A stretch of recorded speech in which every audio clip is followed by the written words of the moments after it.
송에서 출애굽기 강의 22번째 말씀입니다. 유월절과 무교절 이날을 절기로 삼아 영원한 규례로 지키라 제목으로 같이 은혜 받도록 하겠습니다. 오늘 본문이 12장 20절까지인데 많습니다. 너무. 그래서 여러분들 오늘은 꼭 집에 가서 이 부분을 읽으셔야 됩니다. 오늘 제가 유월절과 무교절은 좀 자세하게 설명을 드릴 거기 때문에 읽진 않았지만 여러분들이 우리가 지금 출애굽기 하고 있는데 다시 1장부터 쭉 한 번씩 읽어보시고 또 시간이 되시면 앞에 있는 설교 부분 다시 한번 들으셔서 여러분들 말씀을 늘 가까이 이렇게 하시기 바랍니다. 제가 말씀드리지만 말씀은 한 번 들어서 될 것이 아니고 여러 번 반복해서 들어야 됩니다. 여러 번 반복해서 들어야 여러분들이 그 마음판에 새겨집니다. 우리가 이제 그 명심하라는 말 하지 않습니까? 명심하라는 게 뭡니까? 마음속에다가 완전히 그냥 박으라는 겁니다. 그 말씀을. 그래서 여러분들이 여러분의 마음속에 그 말씀을 딱 박아야 되는.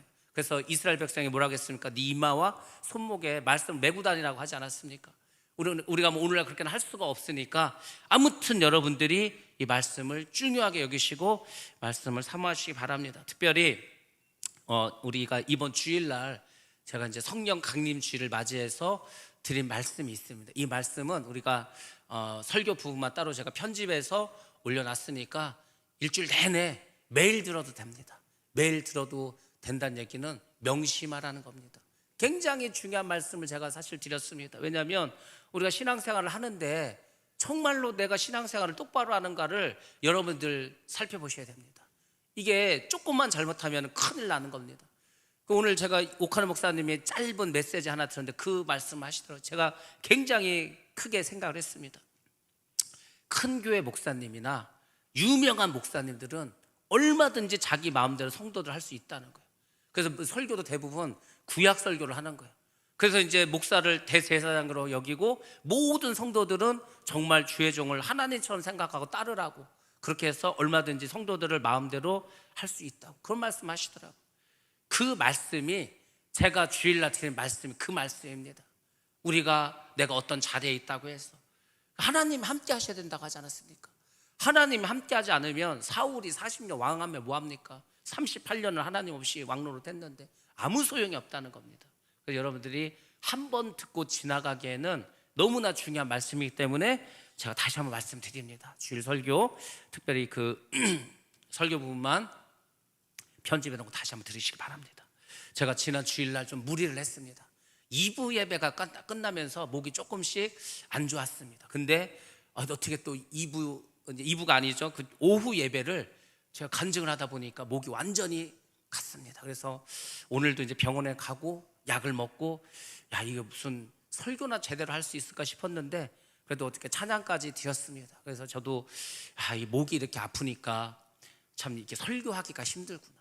제가 이렇게 또 수술을 하고 또 요새 또 이렇게 몸살이 있으니까 이 기도하는 것도 힘들고 그래서 계속 느낍니다. 우리가 정말 몸을 잘 관리해야 되겠구나.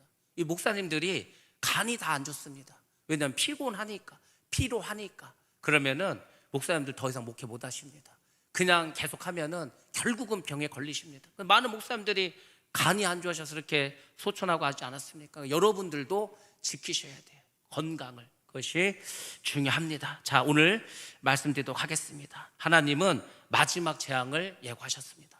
그 마지막 재앙 우리가 잘 알고 있습니다. 바로 장자의 죽음입니다. 이 재앙 후에 바로는 이제 모든 이스라엘들을 다 애굽에서 쫓아냅니다. 그 쫓겨나는 신세가 될 것 같죠. 근데 하나님은 쫓겨나게 하지 않았습니다. 하나님 어떻게 했냐면 이스라엘 백성에게 말씀하십니다. 너희들 그냥 쫓겨나지 마. 너희들 다 애굽 백성에게 가서 은과 금과 폐물을 내놓으라 이거죠. 내놓으라는 거예요. 430년 동안 종살이 했는데 월급도 제대로 받지 못했는데 퇴직금쪽으로 다 내놓으라 이거죠. 그래서 많은 은과 금과 폐물을 가지고 나가게 됩니다. 그것으로 물론 우리가 이제 성소도 만들기도 했지만 또 금 송아지를 만들 만큼 아주 많은 그런 금을 가지고 나가게 되었습니다. 하나님은 하나님의 말씀을 잘 듣는 성도들을 가만히 두지 않습니다. 여러분들, 우리가 하나님께 복을 달라고 하지 않습니까? 우리가 복을 달라고 했는데 복을 받는 게 아닙니다. 제가 왜 말씀을 가까이 하시고 말씀을 자꾸 보라고 하냐면 말씀 속에 축복받는 비결이 나옵니다. 그 축복받는 비결은 여러분이 교회 나와서 울어서 될 일이 아니고 뭐 복을 달라고 빌어서 될 것도 아니고 딱 하나님이 말씀하셨습니다. 너희가 내 말에 순종하면 이러한 복을 줄 거라고 이미 약속해 주셨습니다. 그러니까 하나님, 여러분들 복 달라고 기도하기 전에 하나님의 말씀을 잘 깨달으시고 말씀대로 살아가시기 바랍니다. 그것이 복 받는 거라니까요. 복 받는다고 뭐 비는 거야. 뭐 절에 다니는 사람들 빌고 무당한테도 빌고 다 비는데 우리 하나님은 빌어서 주는 게 아니고 순종하는 자에게 주십니다. 아무튼 하나님께서 이스라엘 백성들이 출애굽을 할 때 많은 탈취물을 가지고 나가게 됩니다. 사탄은 사람을 자기 종으로 삼습니다. 어찌하든지 하나님을 믿지 못하게 합니다. 절망 가운데, 낙심 가운데 살아가게 합니다. 아무런 소망을 갖지 못하도록. 그래서 이제 뭐 죽고 싶은 생각이 들도록 그렇게 합니다. 여러분의 마음 가운데서 항상 그런 건 아니지만 내가 죽고 싶을 때가 있을 겁니다. 너무 괴로울 때, 그때가 마귀 역사하는 겁니다. 하나님은 절대로 우리에게 죽고 싶은 마음을 주지 않습니다. 항상 어려운 가운데서도 소망을 갖게 하시고 믿음을 갖게 하십니다. 그러므로 여러분들 어떠한 어려움이 있더라도 사단의 역사에서 이기시기 바랍니다. 예수님을 왜 보내셨습니까? 우리가 이 어려운 세상을, 사단의 역사는 이 세상에서 우리를 구원해 주시고 능력을 주시고 우리를 하늘나라 백성으로 삼아 주시려고 한 게 아닙니까? 그 약속을 믿으시기 바랍니다. 두려워할 것도 없고 불평할 것도 없고 누구를 욕하고 비난할 것도 하나도 없습니다. 지금도 하나님은 우리가 은혜 가운데 살길 원하고 우리를 위해서 많은 선물을 가지고 있습니다. 출애굽할 때도 거저 보내지 않았는데 우리가 이렇게 주의 일을 하고 주의 교를 섬기고 주의 말씀대로 살아가겠다는 우리에게 하나님이 선물 주지 않겠습니까? 자, 그 약속의 말씀 한번 보겠습니다. 에베소서 4장 8절 말씀입니다. 자, 에베소서 4장 8절 말씀 시작. 그러므로 이르기를 그가 위로 올라가실 때에 사로잡혔던 자들을 사로잡으시고 사람들에게 선물을 주셨다 하였도다. 아멘. 아멘. 하나님께서는 어떻게 하셨습니까? 우리에게 선물을 주셨다고 합니다. 선물 주셨다니까. 여러분들, 하나님은 우리에게 선물 주길 원합니다. 복을 주시기도 원합니다. 축복해 주시기도 원합니다. 그러니까 여러분들이 항상 생각해 보시기 바랍니다. 내가 지금 복받을 사람인가? 복받을 짓을 하고 있는가? 아니면 벌받을 짓만 하고 있는가를 생각하시고 그 하나님 주시는 선물을 다 받으시기 바랍니다. 이제 이스라엘의 지도자 모세는 바로의 신하들에게 있어서도 이제 크게 보이기 시작했습니다. 하나님이 사실 모세에게 전에 이렇게 약속했습니다. 네가 내 말에 순종하면 바로에게 너를 하나님과 같이 해주시겠다고 약속했습니다. 처음에 모세가 그 이스라엘 백성들 앞에 갔을 때에도 무시당했습니다. 저자가 뭔가 도대체 40년 동안 다른 데 가서 양이나 치다 온 사람이 뭘 우리의 지도자가 되겠다고 그랬습니다. 모세 우습게 봤습니다. 모세가 처음에 바로에게 갔을 때 바로가 그 모세를 어떻게 생각했습니까? 야, 니들이 무슨 우리 종 주제에, 노비 주제에 무슨 너희들이 섬기는 그 하나님을 나보고 믿으라고, 그 말에 순종하라고 계속 그렇게 나오지 않았습니까? 근데 막 10가지 재앙이, 지금 이제 9가지 내렸지만은 이 재앙이 닥치니까 바로의 신하들도 모세를 우습게 못 봅니다. 이제 10번째 재앙에 가게 되니까 바로조차도 모세를 절대로 우습게 보지 못한다는 겁니다. 왜? 하나님이 그렇게 해주겠다고 이미 약속해 주셨습니다. 도망자였던 모세가 이제 이스라엘 백성들을 이끌고 나가는 그런 인도자가 되었고 그리고 전능자가 되었 것을 우리 말씀 통해서 하나님께서 알려주십니다. 자, 이 모세가 드디어 이제 10번째 재앙을 경고하게 됩니다. 어떻게 경고했습니까? 하나님께서 밤중에 애굽에 들어가시겠다는 겁니다. 그리고 애굽의 모든 장자들을 죽이겠다는 겁니다. 왕자로부터 시작해서 맷돌 뒤에 숨어있는 종, 그러니까 맷돌 뒤에 숨어있는 종이면 아주 낮은 사람이겠죠. 그 사람의 아들까지도, 그리고 애굽에 있는 모든 동물, 가축의 첫 새끼도 전부 다 죽여버리겠다는 겁니다. 모든 애굽 사람과 지고아를 막론하고 동물까지 다 죽게 하겠다는 겁니다. 그 왜 장자를 죽였습니까? 장자를 죽이는 것은 하나님의 경고입니다. 만약에 장자를 죽였는데도 이 출애굽을 안 시켜, 그러면 하나님의 다음번 재앙은 뭐냐면 온 애굽을 다 죽이는 겁니다. 그러니까 시범 케이스로 장자만 일단 죽인 거예요. 왜? 하나님 볼 때 장자만 죽여도 이제 깨달을 것 같으니까. 그래서 장자를 죽이게 이렇게 하는 10번째 재앙을 경고하게 됩니다. 자, 근데 또 하나 신기한 것은 뭐냐면 이스라엘 백성들은 어떻습니까? 이스라엘 자손들은 사람이나 짐승이나 아무런 해를 당하지 않았습니다. 성경에 보면 개 한 마리도 혀를 움직이지 않을 거라고 했습니다. 이게 무슨 말인지 아십니까? 개가 혀를 움직이지도 않아. 그 뭐냐면 그만큼 평온하다는 거예요. 그만큼 평안하다는 겁니다. 이스라엘 지금 애굽은 여기저기 집집마다 장자 죽어서 울고불고 난리가 나고 곡소리가 나는데 이스라엘 사람들이 있는 곳은 아무도 죽지 않아. 동물도 안 죽어. 그 개도 짖지 않아. 개도 그냥 편안하게 쉬고 있는 그런 대비되는 상황을 하나님께서 보여주셨습니다. 애굽 사람과 이스라엘을 구별하리라. 이게 나중에 어떻게 되는지 아십니까? 믿는 자와 믿지 않는 자를 구별한다는 거예요. 알곡과 쭉정이를 구별하고 양과 염소를 구별하고 다 구별하시겠다는 거 아닙니까? 그래서 구원받을 자와 구원받지 못할 자를 다 갈라놓는다는 거예요. 그때는요 어떻게 할 수가 없습니다. 그때는 끝난 겁니다. 그래서 우리가 그날을 생각하면서 여러분들이 믿음으로 살아가셔야 됩니다. 자, 여기까지가 이제 우리가 읽은 11장의 말씀이고 이제 12장으로 넘어가게 되었습니다. 12장 되면은 이제 출애굽의 이야기가 나오고 그 유명한 유월절과 무교절에서 나옵니다. 그래서 제가 오늘은 유월절과 이 무교절에 대해서 여러분들에게 좀 자세하게 설명을 드리도록 하겠습니다. 자, 먼저 이스라엘은 430년의 노예 생활이 끝이 납니다. 그리고 이제 가나안 땅을 향해서 출발하게 됩니다. 이 출발이 중요합니다. 우리 교회가 연초에 부흥을 선포하고 우리가 쭉 오지 않았습니까? 제가 말했잖아요. 5월 한 달을 보내면서 우리 여러 가지 좀 일이 있었습니다. 뭐 행사도 많고 저도 조금 이제 아프고 그래서 이제 우리가 어찌 보면은 지금 약간은 뭔가 조금 허전하고 뭔가 좀 퍼져 있는 것 같아. 그렇지만 여러분들 우리는 다시금 또 부흥을 향해서 새롭게 또 출발해야 합니다. 그러니까 항상 우리가 돌이켜 보여야 되는 거예요. 가다가 한번 또 멈춤이 있으면은 거기서 다시 힘을 비축하고 또 다시 가는 겁니다. 그게 광야길입니다. 부흥도 마찬가지예요. 처음부터 시작해서 끝까지 계속 잘 나가서 부흥 이런 거 없습니다. 가다가 보면 돌을 만납니다. 가다가 보면 강물도 만납니다. 바다도 만납니다. 그러면은 거기서 좀 지체할 수도 있어.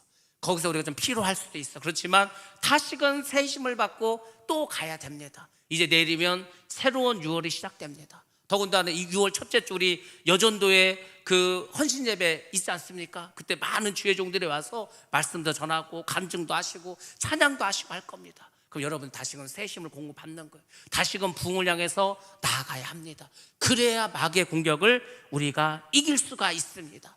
그래서 여러분들 좌절하지도 마시고 낙심하지도 마시고 부흥을 향해서 다시금 새 힘을 공급받기를 주의 이름으로 축복합니다. 자, 어쨌거나 이스라엘은 애굽을 떠나는 이 날을 기점으로 해서 새로운 이스라엘의 역사가 시작하게 됩니다. 그래서 이스라엘은 종교력으로 이 날을 1월 1일로 정합니다.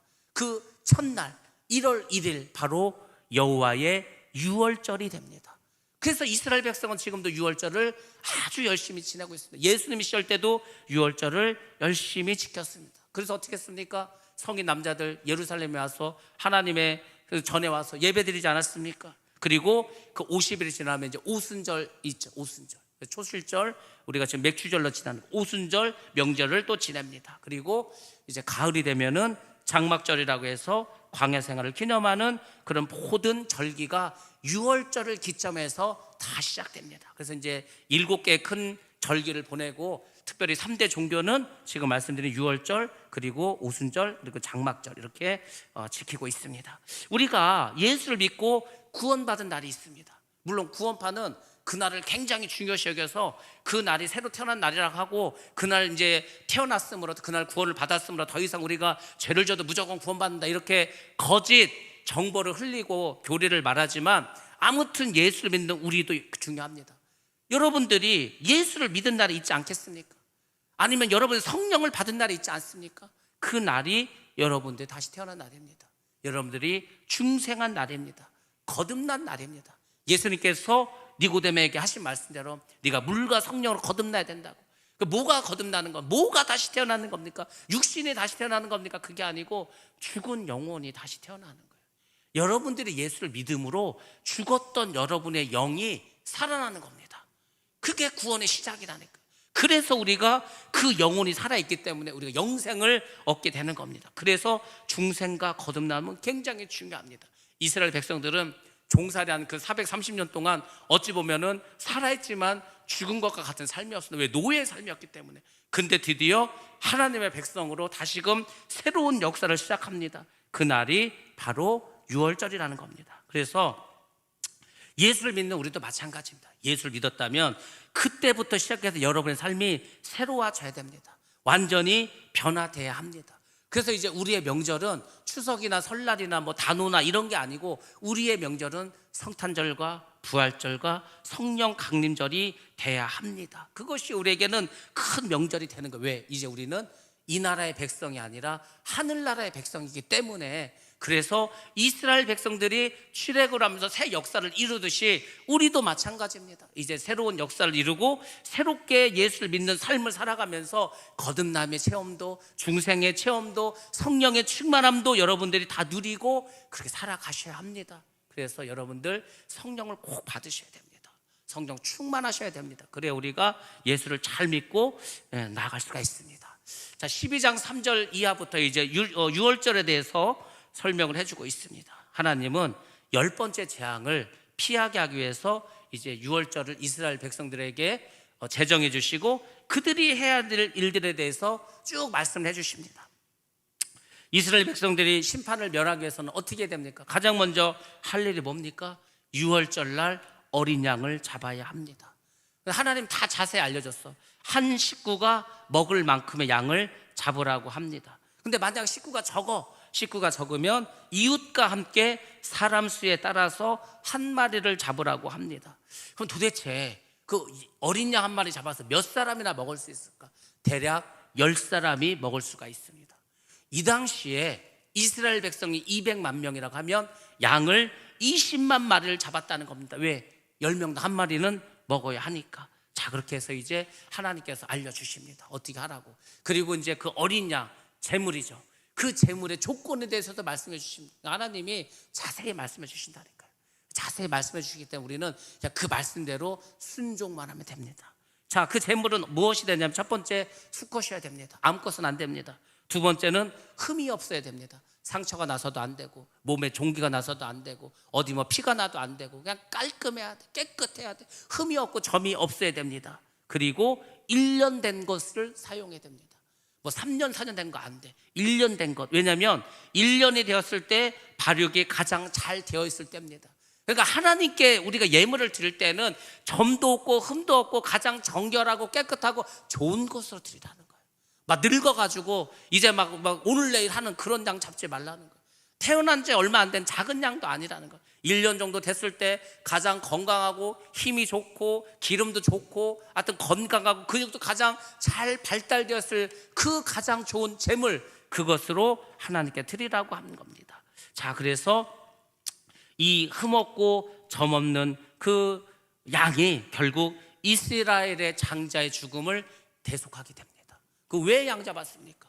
양을 안 잡으면 이스라엘의 장자도 다 죽습니다. 그러니까 이 양은 이스라엘의 장자를 대신해서 죽었습니다. 대신해서. 그러니까 우리가 그 6월짜리 어린 양을 누구라고 우리가 말합니까? 바로 예수님이지 않습니까? 예수님이 뭐 제가 해서 죽은 게 아닙니다. 예수님은 안 죽어도 돼. 양이 왜 죽습니까? 사람이 죽어야지. 근데 하나님께서 장자를 살리기 위해서, 이스라엘 장자를 위해서 양을 죽이지 않았습니까?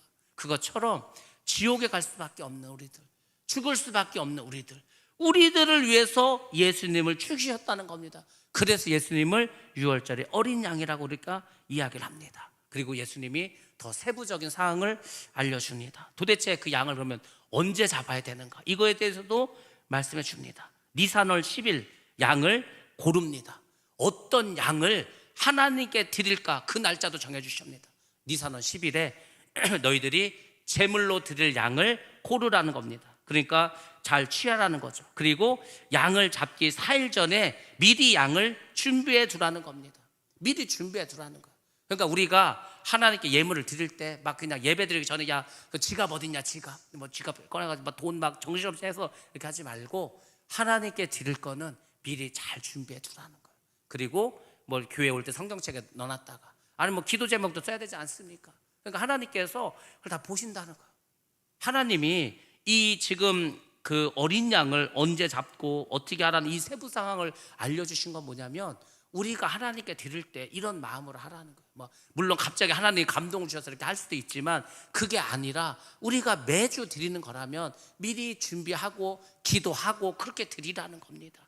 우리가 하나님께는 뭔가 이렇게 좀 정성을 드려야 되는 거예요. 예배도 제가 그랬지 않습니까? 미리 와서 찬양을 드리고 마음의 문을 열고 마음의 준비를 하고 예배를 드리는 거예요. 그게 중요합니다. 여러분들이 그것을 잘 기억하는 게 중요합니다. 그것이 예배자의 모습이라는 겁니다. 그래서 양을 준비합니다. 그리고 준비된 양으로 이제 유월절 양을 잡습니다. 어디서 잡는가? 이것도 다 알려주셨습니다. 양을 어디서 잡냐면 그 집 안 문 앞에서 잡니다. 우리나라 말로 문지방 있지 않습니까? 문지방. 그 문지방 앞에서 양을 잡습니다. 왜냐면은 문지방에서 양을 잡아야, 양을 잡는 게 뭡니까? 칼로 그냥 푹 찌르는 거 아니에요?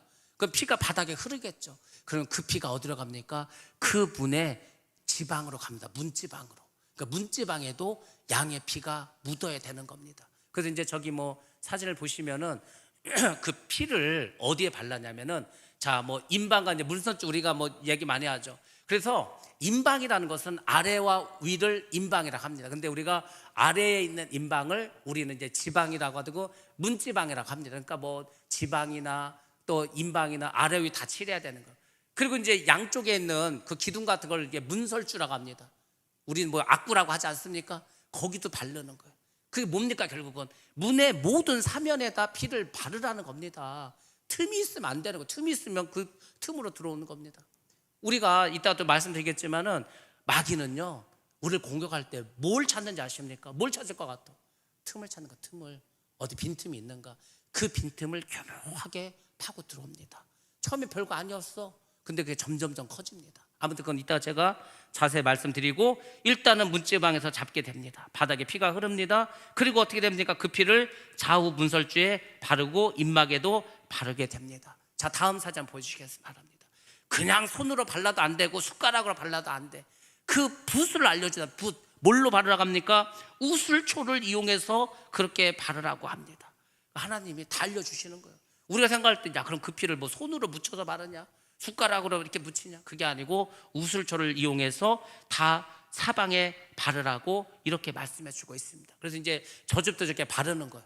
저 이제 그릇을 들고 있는 게 뭐 딱 볼 때 장자 있지 않습니까? 왜? 자기가 죽어야 되는데 지금 양을 대신 죽여서 자기가 사는 거 아닙니까? 자, 다음 사진도 한번 보시기 바랍니다. 그렇게 해서 집집마다 저렇게 하는 거. 집집마다 저렇게 집집마다 하면 사는 거고, 안 하면 죽는 겁니다. 우리가 구원받는 일을 다 이제 말씀드렸습니다. 나를 위해서 죽으신 예수 그리스도, 그분을 내가 마음으로 믿고 입으로 시인하고 말씀대로 살아가면 구원받는 겁니다. 그렇게 안 하면 그냥 죽음의 신이 와서 저 장자를 다 죽일 수 있는 겁니다. 그러니까 우리는 말씀대로 하는 거예요. 하나님께서 말씀을 자세히 알려준다고 하지 않았습니까? 여러분들이 우리에게 주신 그 말씀 여러분 자세히 아시고 그 말씀대로 살아가는 게 오늘날도 굉장히 중요합니다. 여러분들, 피는 생명을 의미합니다. 생명을 의미하지 않습니까? 그래서 유월절의 양은 이스라엘을 대신해서 자기의 생명을 희생했습니다. 이스라엘의 장자를 위해서 자기가 대신 죽었습니다. 그럼 왜 피를 이렇게 바르면은 그 죽음의 재앙을 받지 않았을까? 간단합니다. 죽음의 신이 쫙 이제 애굽 땅으로 몰려 들어옵니다. 근데 이 딱 보니까 어떻게 합니까? 이 집은 다 피가 묻어 있어. 피가 묻어 있으니까, 아, 이 집은 이미 재앙을 받았구나. 그래서 생각하고 그 집을 넘어갑니다.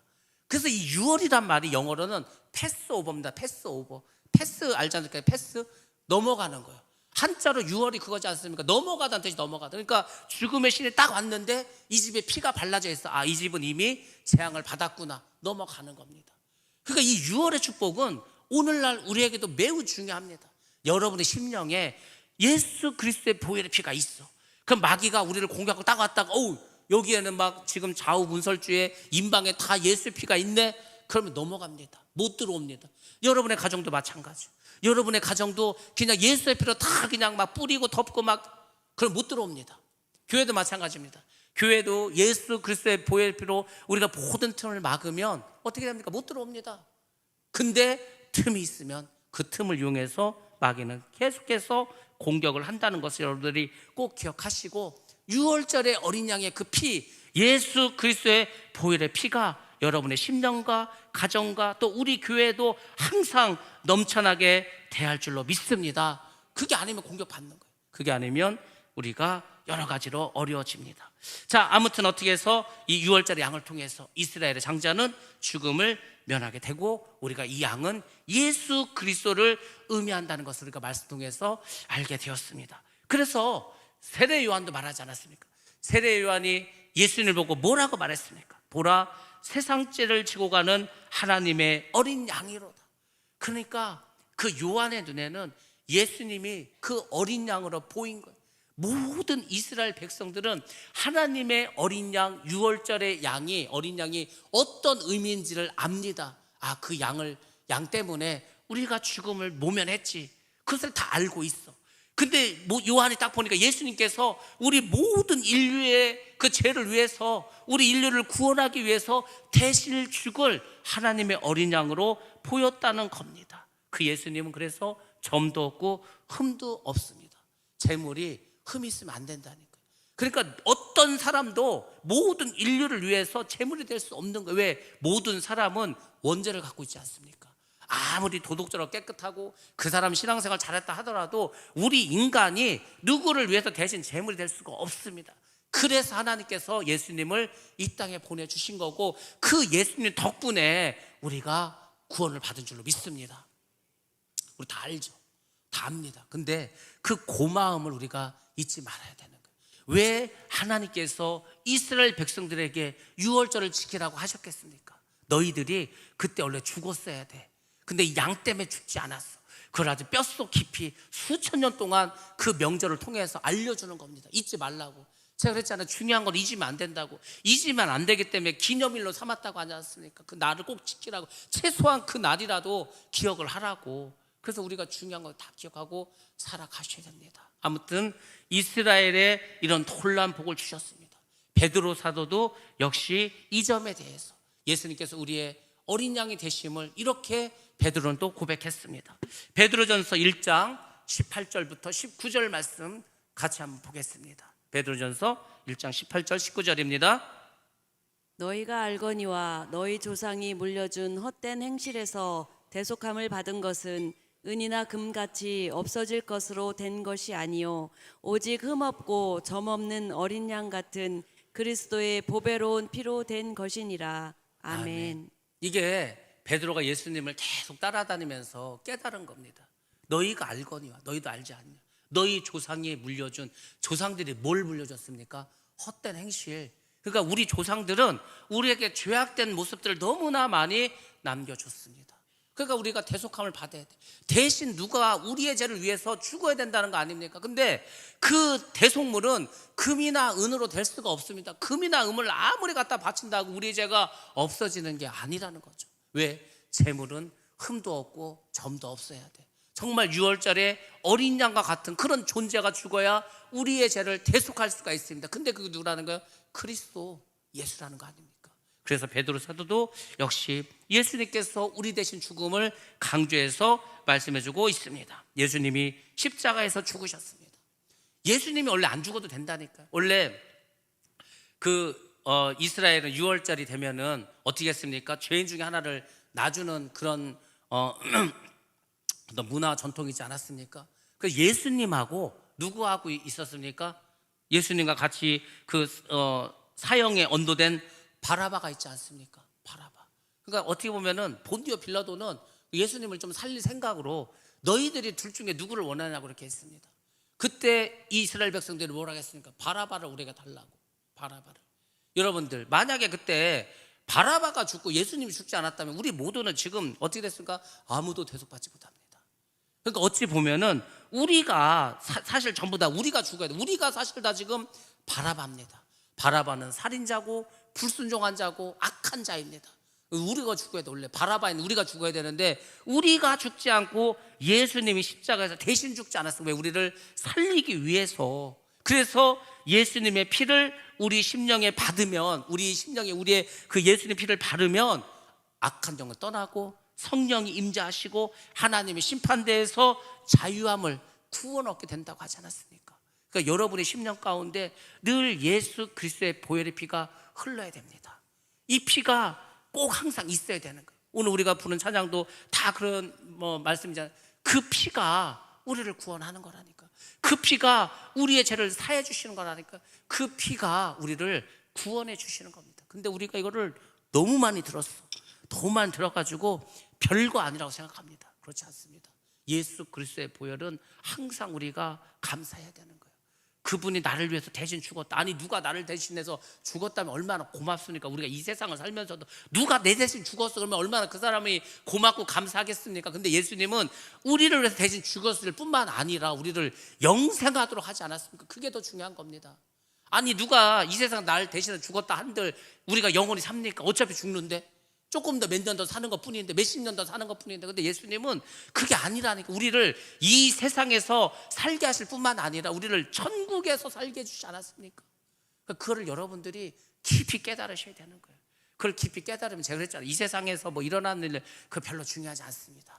뭐 큰일 날 것도 없습니다. 오늘 막 북한에서 위성을 쐈는데 서울에 막 새벽부터 지금 뭐 경보가 내려가지고 뭐 대피하라고 난리 나지 않았습니까? 지금 난리가 났습니다. 그렇죠? 그 죽음을 그렇게 사람들이 두려워합니다. 근데 예수님은 우리 모든 사람들의 죽음을 다 대신해 죽었고 영생하도록 하셨기 때문에 북에서 뭘 쏘든 그 뭐 우리가 이렇게 크게 걱정 안 해도 됩니다. 뭐 우리가 뭐 만약에 핵이 터졌다 죽겠죠. 죽어도 우린 천국 가지 않습니까? 여러분들 나는 죽어도 천국에 간다. 나는 이 세상을 살아도 하나님 나라의 백성으로 이 땅에서도 내가 천국의 삶을 누리며 산다. 그것만 생각하시기 바랍니다. 그러면 마귀가 우리를 어찌하지 못합니다. 근데 그 믿음이 우리가 흔들리면 마귀는 교묘하게 역사합니다. 사람은 감정을 가지고 있기 때문에 이 생체 리듬에 따라서 기분이 좋을 때도 있고 우울할 때도 있고 그렇습니다. 우울할 때가 마귀가 공격하기 좋을 때죠. 그런 겁니다. 내가 기쁠 때가 있고 슬플 때가 있습니다.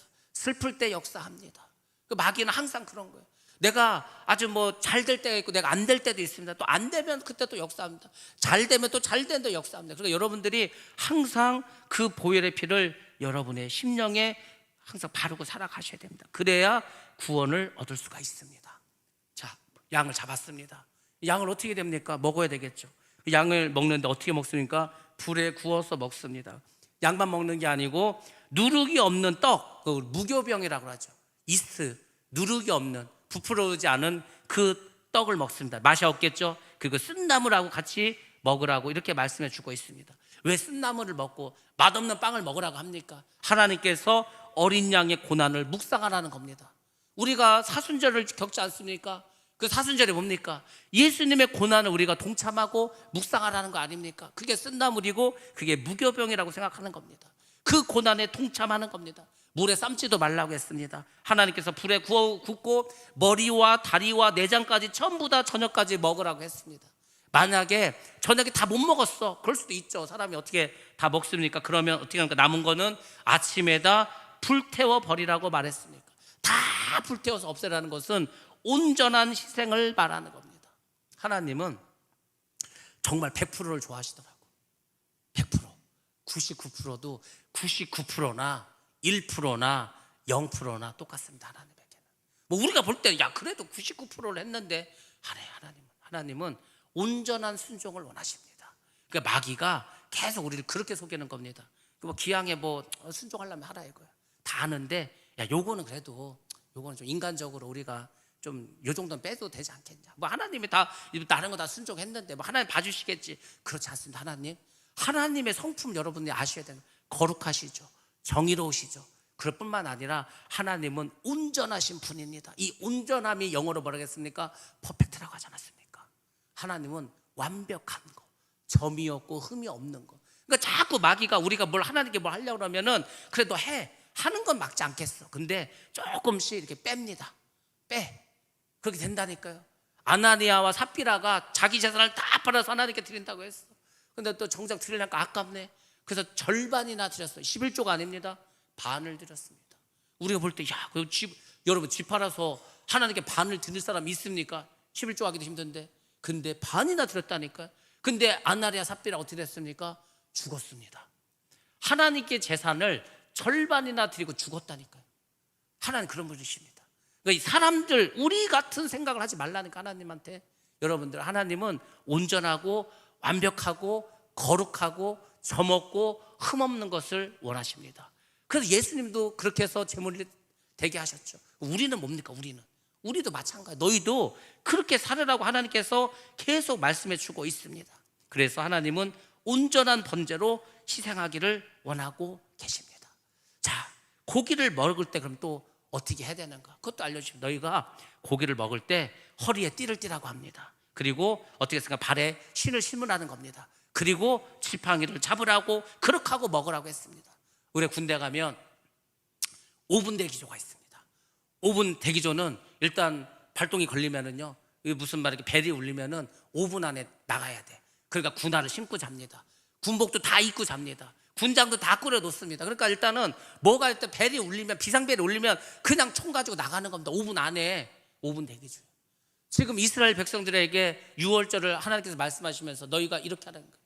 언제든지 하나님이 이제 출발하면은 튀어나갈 수 있도록 그렇게 준비하라고 말씀해 주고 있습니다. 너희가 출애굽을 준비하면서 급히 먹으라고 하나님께서 말씀하십니다. 출애굽을 해서 가나안 땅으로 인도하실 것을 믿으면서 먹으라고 하는 겁니다. 아니, 솔직히 이스라엘 백성들이 그래도 여기 430년을 살았는데 종이지만 노비지만은 그 자기 재산도 있을 테고 자기가 삶의 기반도 있을 텐데 그렇게 하나님께서 막 급히 떠나라고 하는데 그 사람들이 또 아유 이거 또 가야 돼 말아야 돼 이렇게 생각할 수도 있지 않겠습니까? 그래서 급히 가라는 거예요. 아브라함도 이삭 바치라고 했을 때 어떻게 했습니까? 아침 일찍 일어나서 떠났습니다. 왜? 아침 일찍 일어나서 떠나지 않으면은 어떻게 됩니까? 아침밥 먹으면서 사라 얼굴 보면서 야 이거 이삭을 바칠 수 있겠는가? 흔들립니다. 그래서 하나님께서는 너희가 정말 순종할 때 큰 거 순종할 때 정말 이거는 내가 한 번 더 생각하면 순종하기 어려운 것도 있지 않습니까? 그런 거는 빨리 순종하셔야 돼요, 여러분들이. 왜? 자꾸 생각하면 절대 못 합니다. 제가 그랬다니까요. 제가 하나님이 뭐 큰 거를 저에게 요구하셨어. 아유 못 하겠어. 근데 하나님이 자꾸 원하셔. 그래서 안 되겠다. 당장 가서 하자. 그래서 하여튼 당장 그냥 가가지고 그냥 다 처리해 버렸습니다. 안 그러면 못 합니다. 생각하면 못 합니다. 그러니까 너희들 출애굽을 할 때 우리가 생각할 때 야 이스라엘 백성 좋겠다. 드디어 노예 생활을 떠나가지고 이제 뭐 가는구나. 여러분들 그럴 것 같습니까? 여러분이면 그렇게 할 것 같습니까? 아유 하나님이 글쎄 뭐 가나안 땅을 보낸다고 하는데 이거 우리가 뭐 믿을 수 있어? 저 모세를 믿을 수 있을까? 야 이거 혹시 바로가 우리 다 죽이는 거 아니야? 이 생각 안 하겠냐? 그러니까 생각이 많으면 순종하지 못하는 거야. 그래서 하나님 빨리 먹으라고 하는 거야. 너희들 빨리 출발해서 다 준비하라는 거야. 그래서 먹게 합니다. 하나님께서 그걸 잘 생각해 보시기 바랍니다. 왜 그러면 먹여서 보냈냐 이거예요. 그냥 그 양을 그냥 죽이고 피나 바르고 그냥 일찌감치 떠나지 왜 하나님께서 그 양을 또 먹고 가라고 그렇게 했을까? 이유가 있습니다. 여러분들 우리도 마찬가지지 않습니까? 하나님께서 우리를 하나님의 나라로 인도하십니다. 우리가 그걸 믿지 않습니까? 그럼 우리가 그것을 믿는다면 우리도 먹어야 할 것이 있습니다. 이스라엘 백성들은 6월절에 어린 양을 먹고서 어떻게 했습니까? 출애굽을 했죠. 그 출애굽을 할 때 이 사람들이 출애굽을 해서 지금 홍해도 건너야 되고 시간이 한참 걸릴 때 밥 먹을 시간이 있습니까? 그러니까 하나님이 이미 아시는 거예요. 너희들이 출애굽을 하면 그때부터는 밥 해 먹고 할 시간도 없다는 거예요. 그러니까 충분히 많이 먹어두라는 겁니다. 그래서 하나님이 그 출애굽 때 양식이 되게 하기 위해서 주신 겁니다. 애굽을 떠나가서 가나안 땅 갈 때 힘을 주기 위해서. 그러면 하나님이 우리도 마찬가지입니다. 우리도 지금 하나님이 우리를 이 천국으로 들어갈 때까지 우리를 먹이시고 입히시지 않습니까? 근데 그게 육신의 양식만 주시는 게 아니에요. 하나님은 우리에게 늘 육신의 양식도 주지만 영의 양식도 주십니다. 물론 그 영의 양식이 하나님의 말씀이고 또 기도가 될 수 있습니다. 근데 그게 아니고 하나님은 정말 우리에게 영의 양식을 주셨습니다. 그게 뭔지 아십니까? 성만찬입니다. 성만찬. 우리가 성만찬을 왜 합니까? 성만찬 하면서 예수 그리스도의 살을 먹고 피를 마시지 않습니까? 그게 뭡니까? 우리가 천국에 갈 때까지 아직 시간이 많어. 아직까지 우리가 건너야 될 그 강야가 너무 많어. 지칠 수 있습니다. 배고플 수 있습니다. 은혜를 잃어버릴 수가 있습니다. 그 성만찬을 통해서 너희들에게 예수 그리스도의 그 피와 살을 먹으라고 일부러 하나님께서 우리에게 성만찬을 제정해 주셨습니다. 왜? 그래야 우리가 이 세상을 살아갈 힘을 얻을 수 있기 때문에 영혼의 양식을 얻을 수가 있기 때문에 하나님의 사랑을 우리가 깨달을 수 있기 때문에 많은 사람들이 신앙생활을 하다가 이 믿음이 약해질 때가 있습니다. 낙심할 때도 있습니다. 시험에 들 수도 있습니다. 그때 뭐 아무리 좋은 뭐 소고기를 먹고 한들 그 뭐 은혜를 받습니까? 그렇지 않습니다. 그때는 영의 양식을 먹어야 됩니다. 그 영의 양식 중에 성만찬이 굉장히 영적으로 깊은 의미가 있는 겁니다. 우리가 예수 그리스도의 살을 먹고 그분의 피를 마시는데, 그분이 내 안에 들어오는데 얼마나 새 힘을 공급받겠습니까? 그래서 이 유월절에 어린 양을 먹는 것은 하나님께서 그 당시 이스라엘 백성들에게 식사할 시간이 없으니까 미리 좀 든든하게 먹이신 거고, 우리에게 성만찬을 제정해 주신 것도 우리가 천국에 갈 때까지 너무나 많은 영적 싸움을 해야 되기 때문에 하나님이 주신 은혜고 선물인 줄로 믿습니다. 하나님은 그 밤에, 그 유월절 밤에 애굽을 두루 다니십니다. 그리고 사람과 짐승을 막론하고 애굽 땅의 모든 것을 치십니다. 바로도 치십니다. 그래서 바로의 아들도 죽음을 당합니다. 그리고 애굽의 신들도 하나님이 심판하십니다. 그러니까 예수님께서 심판주가 되셔서 이 땅에 오실 때는 모든 불신자들과 그들이 섬겼던 모든 신까지 전부 다 심판하신다는 것을 예표로 이렇게 다 보여주십니다. 그들을 심판하시는 하나님은 스스로 살아계신 여호와 하나님을 보여주시는 겁니다. 근데 그분은 우리에게는 어떻게 됩니까? 유일하신 구원의 하나님이 되는 겁니다. 하나님이 이 밤에 애굽 사람들은 그렇게 장자를 다 죽이고 죽음의 신으로 오셨지만 이스라엘 백성들은 어떻게 해서 구원의 신으로 온 거 아닙니까? 마지막 때 그렇게 된다는 거예요. 이 세상의 마지막이 이 유월절 밤처럼 되는 겁니다. 믿지 않는 자들 다 심판받습니다. 믿는 자들은 하나님의 나라로 들어가서 구원을 얻게 될 줄로 믿습니다. 하나님은 그 집에 발라놓은 피를 보시고 그것을 구원의 표적으로 보십니다. 피가 있어야 생명을 유지합니다. 여러분들, 피가 없으면 우리가 산소 공급이나 영양 공급을 어떻게 하겠습니까? 그래서 피는 항상 중요한 거 아닙니까? 예수님은 예수님의 피로 우리 죄를 사해 주셨습니다. 사해 주실 뿐만 아니라 우리에게 계속 영양을 공급해 주시고 산소를 공급해 주시고 우리가 살아갈 수 있는 힘도 내려 주신 줄로 믿습니다. 자, 히브리서 말씀 보겠습니다. 9장 13절로 14절 말씀입니다. 시작. 염소와 황소의 피와 및 암송아지의 죄를 부정한 자에게 뿌려 그 육체를 정결하게 하여 거룩하게 하거든 하물며 영원하신 성령으로 말미암아 흠없는 자기를 하나님께 드린 그리스도의 피가 어찌 너희 양심을 죽은 행실에서 깨끗하게 하고 살아계신 하나님을 섬기게 하지 못하겠느냐. 아멘. 아멘. 히브리서는 특별히 유대인들을 위해서 쓴 거 아닙니까? 그러니까 유대인들은 자기가 죄를 졌을 때 염소를 잡던 황소를 잡던 뭐 송아지 잡던 다 잡지 않았습니까? 다 알아. 저 짐승이 나를 위해서 대신 죽었다는 걸. 그 피로. 근데 하물며 누굽니까? 예수 그리스도의 피가 우리의 양심, 죽은 행심을 깨끗하게 못하겠냐 이거겠죠. 살아계신 하나님을 섬기게 하지 않겠냐 이거죠. 그러니까 여러분들 그분의 피를 늘 묵상하시고 감사하시고 은혜 가운데 살아가시기 바랍니다. 그 피 속에서 산소와 영양분을 공급받으시기 바랍니다. 여러분의 영혼을 살찌우시고 여러분의 영혼을 병든지 않도록 항상 주님의 보혈이 여러분 가운데 넘치기를 주님의 이름으로 축복합니다.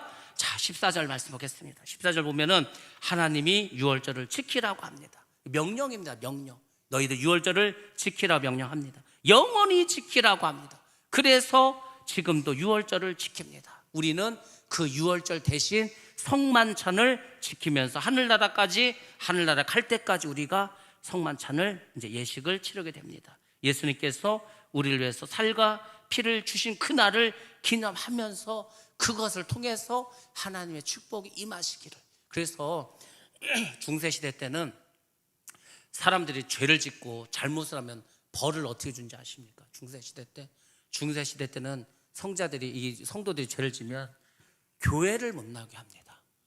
그러니까 교회를 못 나게 하면 이 사람들 미치는 거예요. 내가 교회를 가서 주인을 만나야 복을 받고 은혜를 받고 교회를 못 나게 합니다. 두 번째 뭔지 아시는 거? 헌금을 못 하게 합니다. 헌금. 우리가 볼 때는 야, 교회도 오지 말라 그래, 헌금도 내지 말라 그래, 야, 이거 같이 좋은 게 어디, 이게 무슨 벌이냐 상이지. 근데 그 사람들은 그 죽음보다도 힘든 겁니다. 그리고 정말 무서운 게 성만찬을 못 하게 합니다. 그럼 이 사람들은 막 죽을라 그래. 내가 더 이상 죄지면 안 되겠다. 그러니까 오늘날 우리 성도들이 너무 이런 의미를 모릅니다.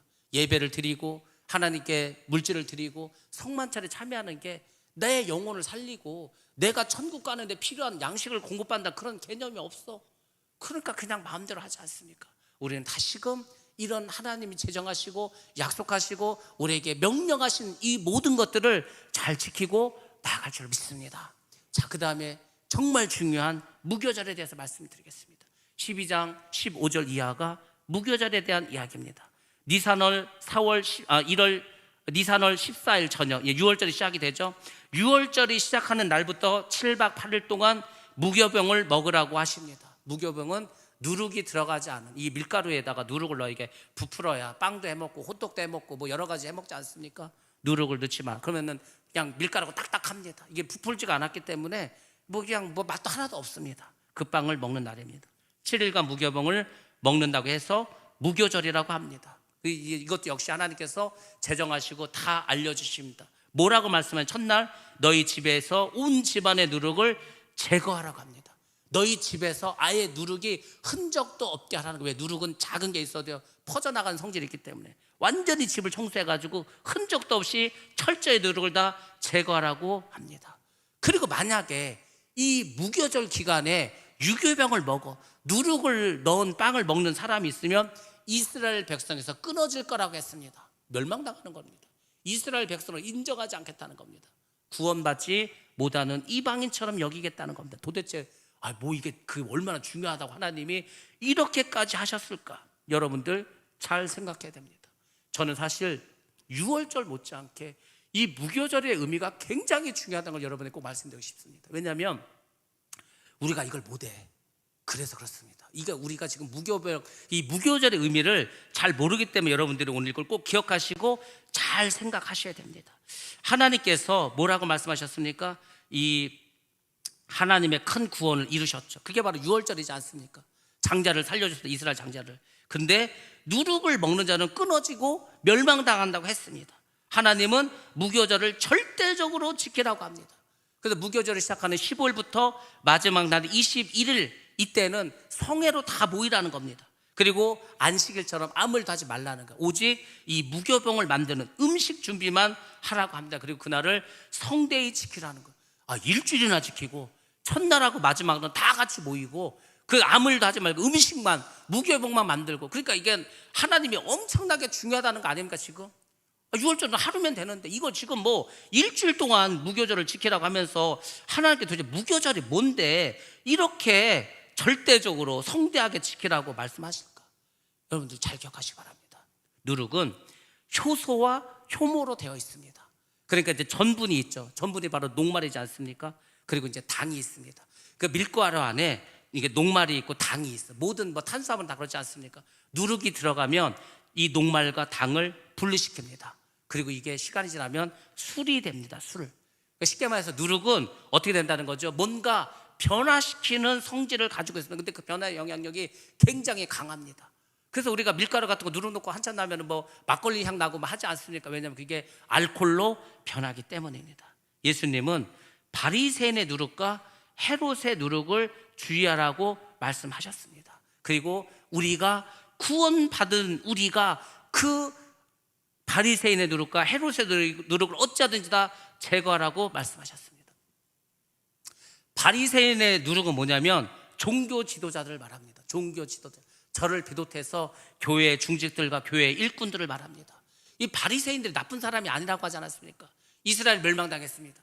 포로로 끌려갔습니다. 바벨론에서 70년을 종살이했습니다. 노예생활하고. 그때 하나님의 말씀을 가르치고 하나님의 말씀을 잊지 말자고 했던 그 지도자들, 그 사람들이 바리새인이지 않습니까? 근데 이들이 이제 바벨론 돌아와가지고 새로운 이스라엘 되면서 그 이스라엘 사회의 지도자가 되었습니다. 근데 이 사람들 나중에 어떻게 됩니까? 거짓과 위선의 상징이 되고 말았습니다. 마태복음 23장 보면 잘 나와 있지 않습니까? 시장에 가서 사람들 인사받기를 좋아합니다. 이 긴 옷을 입기를 좋아합니다. 인사받기를 좋아합니다. 상석에 앉기를 좋아합니다. 위선자고 그리고 거짓의 사람들입니다. 자기 의가 강합니다. 우리는 금식을 하고 우리는 항상 11조를 드리고 한 그런 겁니다. 오늘날에 소위 교회에서 예배도 잘 드리고 헌금도 많이 하고 뭐 한다는 그런 사람들, 그 사람들이 이 바리새인의 누룩에 걸려들 수 있다는 거예요. 그 조심하라고 합니다. 헤롯은 누굽니까? 왕이지 않습니까? 헤롯은 정치 지도자입니다. 오늘날의 정치 지도자들이 어떻습니까? 표를 위해서는 믿음도 팔아먹고 다 팔아먹습니다.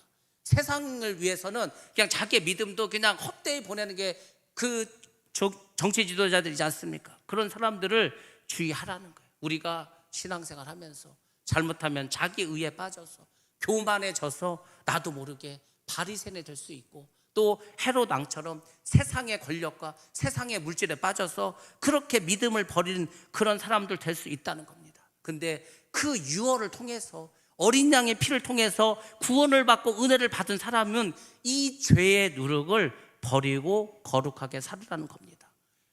사도 바울도 누룩에 대해서 경고의 말씀을 주셨습니다.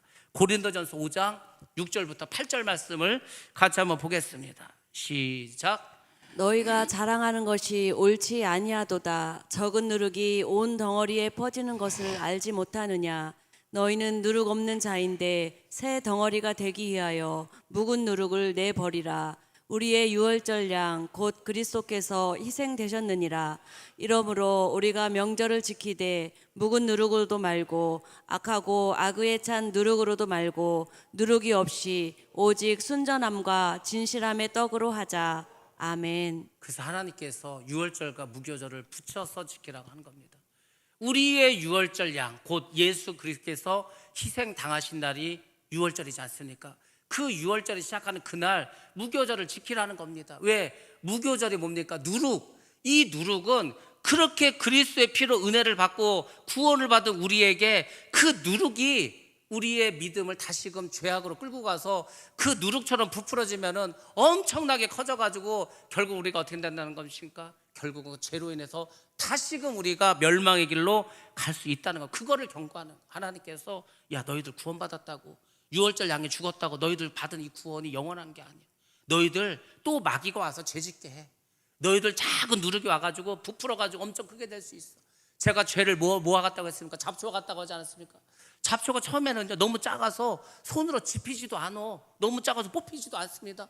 내비두면 어떻게 되는지 아십니까? 나중에 가을이 되면 나무처럼 돼. 나무 2m가 넘고요. 그 섬유질이 얼마나 강한지 톱으로 잘라야 된다니까. 작을 때는 손으로도 뽑아도 됩니다. 근데 이게 내비둬 두면은요, 그렇게 부풀어가지고 엄청나게 큰 쇳덩어리가 된다는 겁니다. 누룩은 작은 것으로부터 온 덩이를 부풀게 합니다. 그래서 우리가 조심해야 돼. 금방금방 커집니다. 여러분들, 교회의 부흥을 막으려고 마귀가 뭘 하는지 아십니까? 치기합니다. 제가 요새 계속 그 생각을 하는 거예요. 어쨌거나 뭐 3, 4월 달까지 우리가 뭐 계속해서 신방도 있고 뭐 예배도 드리고 이제 하지 않습니까? 근데 아무튼 제가 요새 계속 그 생각이 드는 거예요. 아, 우리가 조금 이렇게 뭔가를 이렇게 소홀히 하니까 뭔가 마귀가 우리를 공격하는구나. 왜 공격합니까? 제가 그랬죠. 처음부터 말하지 않았습니까? 오늘날 우리가 부흥을 선포한다는 거는요, 전쟁을 선포하는 거 똑같다고. 마귀들이 그냥 넋놓고 있다가 쟤들이 부흥을 하는데 다 일로 몰려듭니다. 다른 데 신경도 안 써. 다른 데는 코로나 이후로 돌아오지 않은 성도가 많아서 지금 뭐 하여튼 그런 상황이, 지금 성도만 나와도 좋겠다고 하는데, 우리가 부흥을 선포했으니 온 동네 마귀들이 다 기웃기웃 하지 않겠습니까? 우리가 부흥한다는데 시기하지 않겠습니까? 한 영혼이라도 구원받게 하기 위해서 우리가 생명을 살리기 위해서 하겠다고 하는데 마귀들이 가만히 있겠냐고. 그러니까 엄청나게 우리를 시기하고 공격할 것을 처음부터 제가 말씀드리지 않았습니까? 그러니까 우리가 조금 틈을 보내면은요, 막 들고 일어나는 거예요. 여기저기서 막 어떤 역사를 일으키려고 합니다. 여러분들, 그러면은 그 작은 누룩이 교회 공동체를 파괴시킬 수 있습니다. 우리 교회는 아주 귀한 곳입니다. 아주 소중한 곳입니다. 주님의 피로 사신 그러한 교회입니다. 우리 성도는 하나님께서 예수 그리스도를 죽임으로 살리신 아주 소중한 하나님의 자녀입니다. 근데 그 교회와 이 성도들을 마귀는 가만히 두려고 하지 않습니다. 계속해서 누룩을 쏟아붓고 그 누룩이 부풀기를 바라고 있습니다. 그러므로 여러분들, 제가 처음부터 말씀드리지 않았습니까? 우리가 다시 6월부터 시작해야 된다고. 다시 우리가 새로운 마음을 가져야 된다고. 그렇지 않으면 또 우리는 유교병으로 다 변하고 맙니다. 무교병은 순교를 말합니다. 진실한 삶을 말합니다. 예수 그리스도를 중심으로 살아가는 삶을 말합니다. 그러므로 우리는 교회에 있는 이 누룩들을 제거해야 할 줄로 믿습니다. 왜냐하면 이 교회는 방주입니다. 방주. 우리가 구원의 방주 있지 않습니까? 우리 교회가 정말 구원의 방주가 되려면 뭘 조심해야 됩니까? 틈이 중요하다. 그래서 그 틈을 뭘로 막았습니까? 역청으로 막지 않았습니까? 우리가 그것을 역청으로 다 막아야 되는 거야. 기도로, 서로 사랑함으로, 말씀에 순종함으로 그 모든 교회의 틈을 우리가 막아야 합니다. 막지 못하면 결국 그 방주는 물에 가라앉을 수밖에 없습니다. 죄가 들어오면 빨리 회개하고 경고하고 잘라내야 됩니다. 그것이 교회와 성도를 지키는 길인 줄로 믿습니다. 하나님께서 유월절을 제정하시고 무교절을 지키라고 하신 것은 구원도 중요하지만 구원받은 성도들이 어떻게 삶을 살아가야 되는가, 그것에 대해서 우리에게 알려주시는 겁니다. 여러분들, 우리의 삶 속에서, 우리의 마음 속에서 묵은 누룩이 있다면 빨리 제거하시기 바랍니다. 내 마음에 나도 알지 못하는 시기가 있다, 질투가 있다, 미움이 있다. 그럼 여러분들 그거부터 빨리 뽑아내시기 바랍니다. 그게 잘하면 나중에는 큰 일이 벌어집니다. 여러분들, 우리가 이번 주일에 어쨌거나 하여튼 귀한 목사님들이 오십니다. 말씀을 전해주시고 또 간증도 해주실 겁니다. 그날 여러분들 지금부터 기도하셔서 하여튼 그날 다 나오시고 은혜 받으시기 바랍니다. 그리고 여러분의 묵은 그 모든 누룩들을 다 제거하시기 바랍니다. 그래서 또 새로워지시고 또 부흥을 생각하시고 또 나아가시기 바랍니다. 우리의 부흥은 since 2023입니다. 2023년부터 시작입니다. 시작. 올해만 저 표가 올해의 표로 끝나는 게 아니고 주님이 오시는 그날까지 이 표는 계속해서 유효하게 갈 것입니다. 여러분들, 여러분이 부흥하셔야 됩니다. 여러분이 변화되셔야 됩니다. 여러분들의 있는 모든 묵은 누룩을 다 제거하시고 하나님이 주시는 은혜의 강물에 살아가시기 바랍니다. 우리 모두 그렇게 될 때 진정한 부흥이 있을 줄로 믿습니다. 예, 우리 찬양 드리시고 기도하도록 하겠습니다.